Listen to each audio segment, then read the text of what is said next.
Thank you very much for the possibility to present my research in this international workshop. I'm a medieval historian, so probably what I will be talking about to most of you will be quite exotic too, but I hope inspiring too.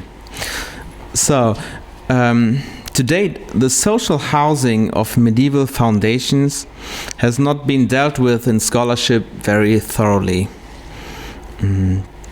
As a matter of course, famous complexes of buildings like the Fuggerei in Augsburg have repeatedly aroused the interest of art historians.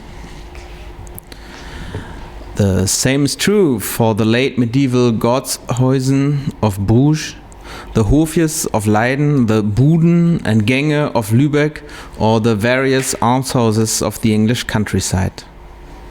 However, a mere architectural appraisal is obviously not adequate to evaluate the historical significance of institutions like these. The few attempts at a more general examination, though, usually pay too much homage to the theory of modernization, thereby downgrading the social housing of medieval foundations to a mere prehistory of the modern welfare state. In the following, I shall avoid these shortcomings of previous research and try to paint a more comprehensive and multifaceted picture of medieval housing foundations. In doing so, I will understand social housing in a rather broad sense as any housing for persons who could not afford appropriate tenements for themselves due to their personal assets. Nowadays, such housing in Europe is mostly provided by municipal housing companies and therefore is referred to usually as public housing. During the Western Middle Ages, though, state-owned tenements never existed. If there was a need to house certain social groups, private instigators had to create and maintain suitable living spaces. This could take place within the framework of a family, a seigneury, or a confraternity. The most ambitious solution, however, was the establishment of a foundation dedicated to this purpose. Such an undertaking would have fittingly been designated as ambitious because foundations usually are institutions that are supposed to last unmodified forever. In modern perception, foundations are mainly a legal construct, one might add, to avoid taxes. This concept stems from a theory of foundation law developed by German jurists in the first half of the 19th century. Heise, Savigny and others were the first to claim that foundations, or to be more specific, independent foundations under public law, are equipped with legal capacity because they are, albeit only as a legal fiction, legal persons. In pre-modern times, some keen thinkers may have formulated quite similar doctrines, but a strictly legalistic approach never acquired as much importance for the existence of foundations as in modern times. Actually, there did not even exist an abstract term for foundation. The noun fundatio in medieval as well as in classical Latin denoted literally the act of laying a building's cornerstone. Metaphorically, this term was also adapted to all sorts of acts of establishing something. In any case, only at the end of the Middle Ages could fundatio also describe the result of such a process. Still, a founded institution was not usually called fundatio. Much commoner were terms referring to its purpose or its organization, such as anniversarium, anniversary. or pitantia, pittance, monasterium, monastery, or hospitale, hospital. Accordingly, a medieval founder, in the language usage of its contemporaries, did not necessarily have to found. Likewise, he could construct, erect, institute, initiate, build, bequeath, donate, endow, or just simply give. In fact, there was no formalized procedure for becoming a founder. Some men fancied themselves founders even if they had never done anything which could have justified such an honorary title. And others were claimed to be erstwhile founders by later generations, wishing that hereby some of the glory of these imagined patrons would shine on them too. This very rough outline of the semantic changes within the lexical field of fundatio, foundation, suffices to demonstrate that neither the modern legal terminology nor the contemporary vocabulary seems appropriate for a heuristically useful analysis of medieval foundations. That is why, over the last 3 decades, German social and cultural historians have developed a set of technical terms which is based on a definition of the phenomenon as an ideal type. Foundations are understood to be social systems which survive the death of all persons involved in their establishment, administration, and performance. The intended permanency of the institution includes first, an immutable purpose, second, an imperishable asset, third, a continuous management for the income generated, and fourth, an enduring recipient who makes use of the foundation's profits.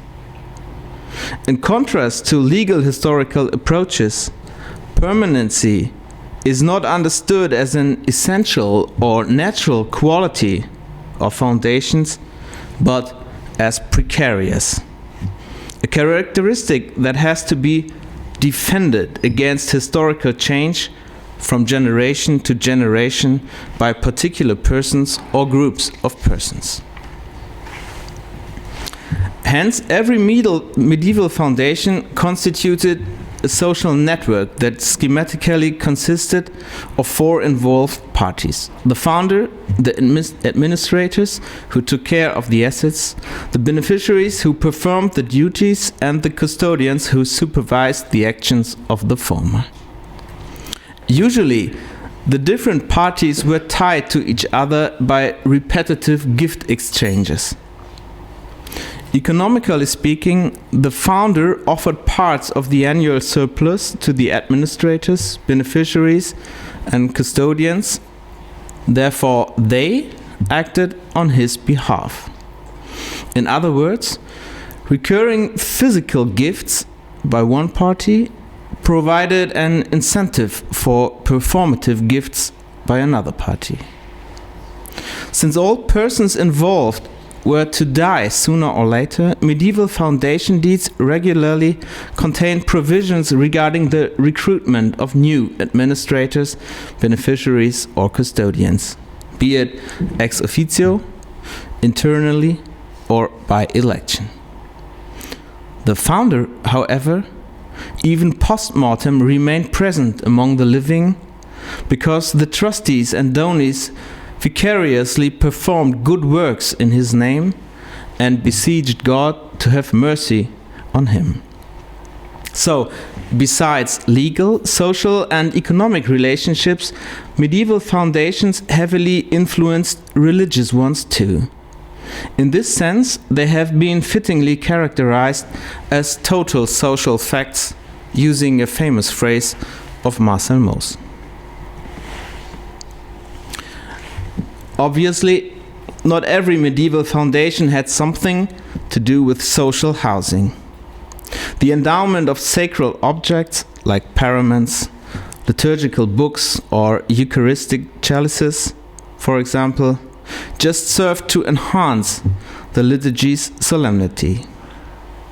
Even charitable foundations not necessarily had to provide dwellings.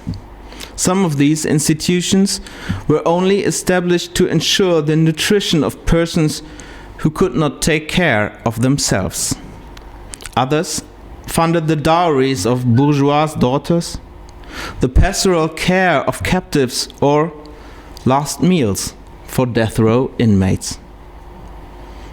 Nevertheless, since late antiquity, social housing was a central concern of many Christian foundations. In the legislation of Emperor Justinian I, died 565, not by chance the umbrella term for pious foundations was domus venerabilis, which means venerable houses. First of all, such venerable houses were built for churchmen, regardless of whether they practiced a communal lifestyle or not. Cenobitic monasteries, as well as the younger chapters of the secular clergy, usually contained a church for worship, as well as extra rooms for dining and sleeping.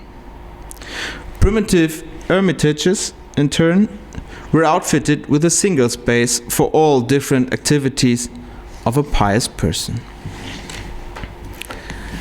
Besides monastic foundations, there existed a variety of specialized welfare institutions providing shelter for those who, for different reasons, could not afford appropriate tenements for themselves. Foundlings, orphans, foreigners, invalids, and the elderly. Depending on their target group, these institutes offered quite different services, for example, breastfeeding or medical treatment. Despite their specialization, they all were considered to be venerable houses because the beneficiaries not only came there to enjoy the brotherly love carried out vicariously by the founder's executors, but also lived within the walls of the foundation's buildings. One of the earliest examples of such structures was erected by Saint Basil of Caesarea in the suburbs of his episcopal see during the second half of the 4th century. Since no archaeological remains have survived, it is impossible to say anything concrete about the design of this charitable complex. But its buildings must have been quite impressive. A contemporary author at least characterized them as a new city. By early medieval times, the specialized establishments of late antiquity had ceased to exist in Western Europe. Instead, care for the needy was achieved by and within multifunctional institutions, which contemporaries mostly denominated with the Greek loanword as xenodochiae, whereas modern scholars simply call them hospitals. The sparse documentary evidence leaves much space for speculation in each individual case. Nevertheless, it seems to be a scholarly consensus that hospitals in the early Middle Ages varied quite a lot with respect to their size, patience, and, not at least, funding. Some remained the property of the patron's family. Others were arbitrarily sponsored by bishops and not financed from the profits of a permanent endowment. All in all, only a few hospitals give the impression of free, self-governing institutions up to the year 1000. This changed dramatically in the second half of the Middle Ages. During this period, kings, bishops, and burghers founded so many hospitals that around 1500 in almost every town there was more than one of these institutions. After the first millennium, moreover, we have access to ever more information about specialized housing foundations in the West. Early examples are the mountain huts and hostels maintained for pilgrims and merchants on the most frequented passes of the Alps and the Pyrenees since the 12th century. The same century saw the humble beginnings of college foundations too. In 1180, Jocius de Londoniis created the nucleus of what later on became the famous Collège des 18 in Paris. Having inspected the separate chamber reserved by custom for poor clerics at the hospital of St. Mary, he gave over £52 to its procurators on the condition that they and their successors should always maintain accommodation for 18 studying clerics. Furthermore, the procurators were obliged to distribute 12 pence to the common box of the students every month.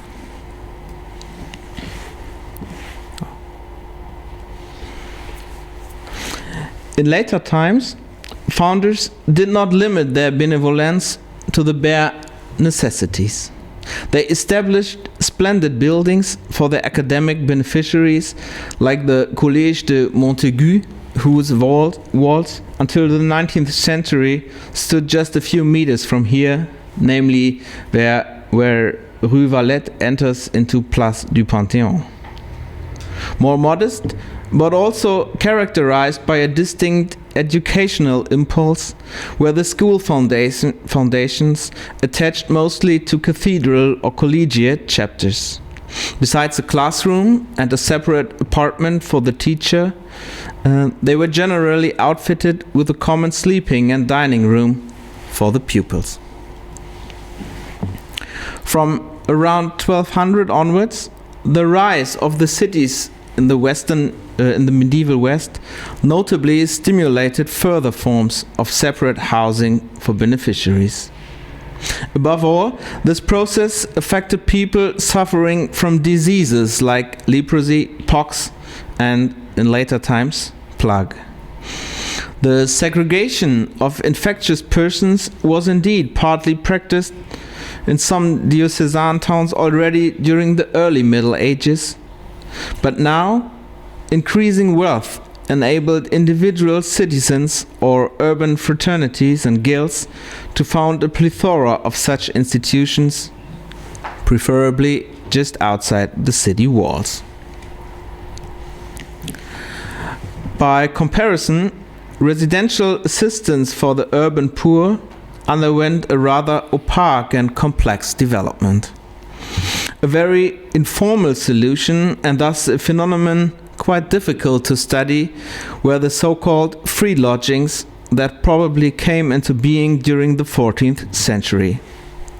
Such tenements were located in the backyard or basement of burghers' houses and served originally as rental property. But for any occasion, certain owners at some date began to let them out to poor people for free. If such a practice became routine over the years and was kept on from generation to generation, free lodgings could become at least foundation-like establishments. A more formal way to aid the homeless was by the foundation of an almshouse. The earliest almshouses date from the 14th century too, but the vast majority of them was founded in the 15th century. Unlike free lodgings, almshouses were established methodically, as one can see, not only from their elaborate foundation deeds and statutes, but also from their often well-planned architecture. Smaller institutions consisted of just a few almost identically constructed houses built in a row. Bigger ones were usually arranged as terraced housing around some kind of courtyard. A further difference was, at least in some cases, that the inhabitants were not allowed to use the dwellings for free, but had to pay a modest rent. In case of the Fuggerei, for example, during the first years the rent amounted to about 10% of the regular market price. Significantly, the profit gained in this way was not only used to maintain the buildings of the housing foundation, but also to finance a yearly requiem mass for the founder. Strictly speaking, the Fuggerei was nothing more than an asset of a memorial foundation Jakob Fugger established in his parish church. In this respect, by the way, it was equivalent to the so-called chantry rows in England. These structures of terraced housing were invented from the 14th century onwards in the course of restructuring the assets of chantry foundations to enhance the livelihood of the chantry priest. I interrupt my tour d'horizon at this point and will conclude my talk with some general remarks. My chronologically ordered overview might convey the impression of an organic evolution from the medieval housing foundations to the public housing of the modern welfare state. Yet, such a master narrative would be misleading, even though former scholars have told it again and again. Admittedly, we may observe a process of secularization, or at least of laicization, and a shift from arrangements of relief to arrangements of precaution in the foundation deeds. But thanks to the innovation of new types of housing foundations, the old ones not necessarily were established less frequent. Synchronic statistics regarding the distribution of assets to different types of foundations have not been collected so far. Furthermore, the foundation deeds alone do not tell the whole story. Since foundations aim to exist forever, traditional types of housing foundations most likely still dominated the local charities on the eve of the Middle Ages. Some of them have persisted until today. These findings put two tasks high on the agenda of medieval endowment studies. First, we need more case studies dealing with the history, or to pick up a wording of Randi, the resilience of single foundations in a diachronic perspective. And second, we need more typological studies dealing with the characteristics of certain types of foundations in a comparative perspective. Dealing with such matters, medieval scholars will benefit a lot from the intellectual exchange with exponents of other disciplines. While preparing an encyclopedia of foundations in medieval societies, I have made this experience again and again during the last 3 years. Today's workshop, with its intertemporal and intercultural design, is very stimulating too. Thank you.